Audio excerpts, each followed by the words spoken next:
Sometimes when you cut a tree down, you can remove almost the entire trunk, and yet the tree will not fall. It'll rest supported by a single sliver of wood for a few moments, or even hours, almost as if defying gravity. Some might look at this precarious situation and reason that since the tree has survived every blow of the axe up to this point without falling, that it'll remain standing indefinitely. But obviously, they would be wrong, because the point of no return has already been crossed. The U.S. economy is like this tree. It's been cut through to the core, and only one thin strand remains. That strand is holding back the inevitable, delaying the consequences that are guaranteed to follow. The average person probably hasn't quite grasped the fact that 98% of the trunk of our way of life has already been cut away. But they are beginning to notice that the tree is swaying and creaking like it never has before, and some are starting to prepare. The final strand holding up the U.S. economy is the petrodollar. As long as oil is only sold internationally in U.S. dollars, the demand for the dollar will persist. And it's that demand which enables the dollar to continue to seem to have value. And this is the only reason why we have not seen an immediate spiral into hyperinflation in spite of the trillions of dollars created out of thin air over the past several years. However, the days of the petrodollar are numbered. And when the petrodollar is gone, the consequences will be immediate and earth-shattering. The events that will follow have no precedent.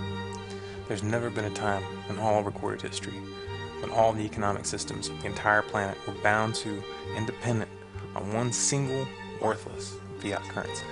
The world has never seen an empire as powerful and pervasive as the United States, and as a result, most people cannot even fathom what will happen when it falls. I'm going to tell you what's coming, not to scare you, but because it's the truth, a mathematical certainty.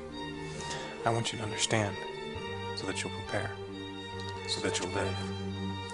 Once the US dollar loses its world reserve currency status, hyperinflation will set in immediately. Within days, all foreign imports will grind to a halt.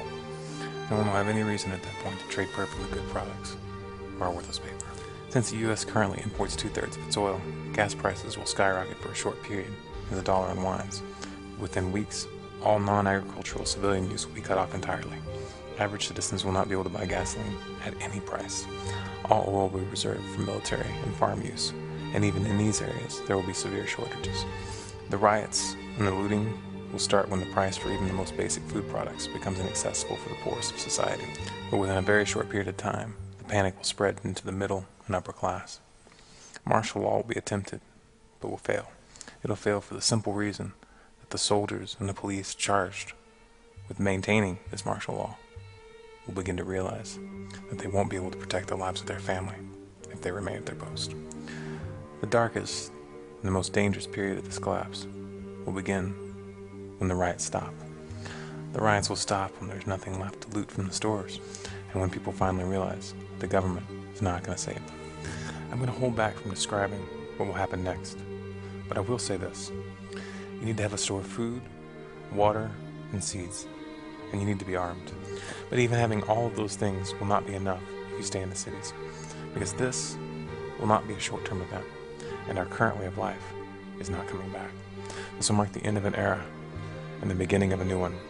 Only those who adapt to the new normal will live to describe this time to their grandchildren, and it is only they who will decide whether we enter into a new dark age or a new renaissance.